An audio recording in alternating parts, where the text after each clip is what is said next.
Megan had always loved old houses. The creak of the floorboards, the way the windows rattled in the wind, the dusty smell of forgotten years, it all felt like a story waiting to be told. When she found the Victorian house on the outskirts of town, its charm was irresistible.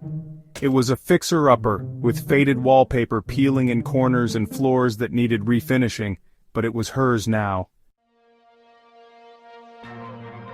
It didn't take long for Megan to notice something odd, though.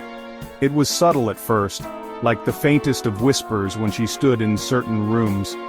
At first, she brushed it off as the house settling, but the voices grew louder each day. They were soft, hushed murmurs at the edge of her hearing, and always in the dead of night.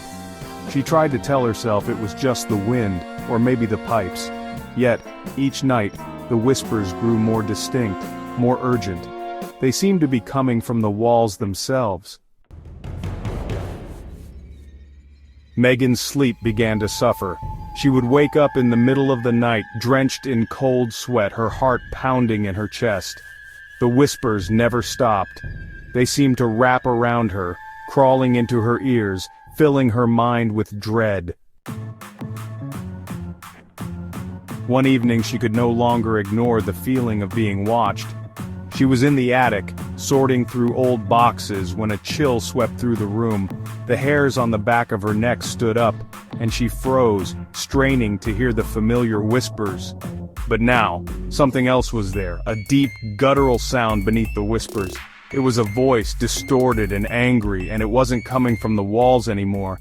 It was coming from her head.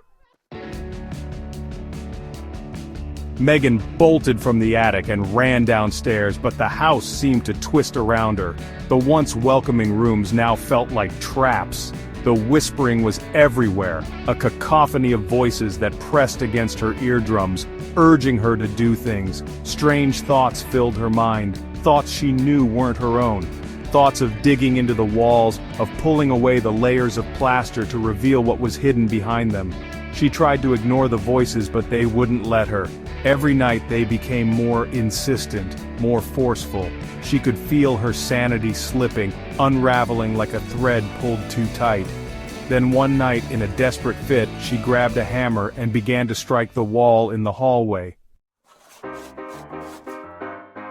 The plaster cracked, revealing a narrow space between the walls.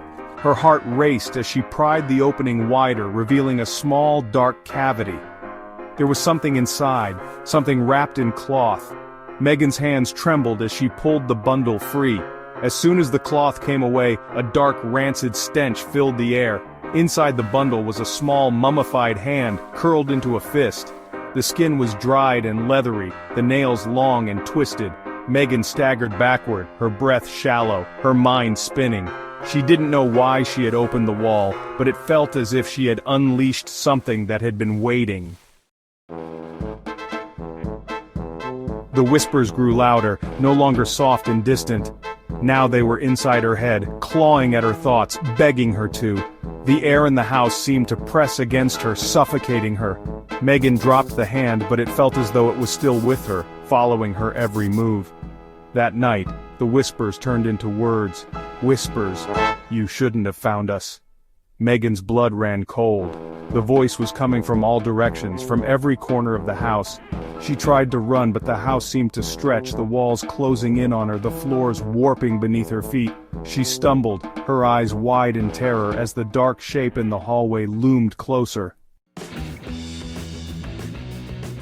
Out of the shadows, a figure emerged. Tall, gaunt, with hollow eyes and skin like cracked porcelain. Its mouth opened wide, revealing rows of sharp, jagged teeth. Megan tried to scream, but no sound escaped her lips. The figure stepped toward her, its long fingers twitching, reaching for her. Figure, we've been waiting. The air grew thick, suffocating her, and the whispers turned to laughter, cruel and mocking. Megan's knees buckled beneath her as the figure closed in. She clawed at the floor, desperate to escape, but the house wouldn't let her go. The walls seemed to pulse with life, as if the entire structure was breathing with a dark hunger. The last thing she heard before everything went silent was a voice, so close to her ear that she could feel the coldness of its breath. voice, welcome home."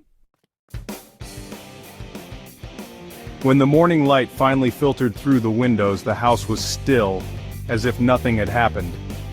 But Megan was gone. The walls were undisturbed, the house quiet once again.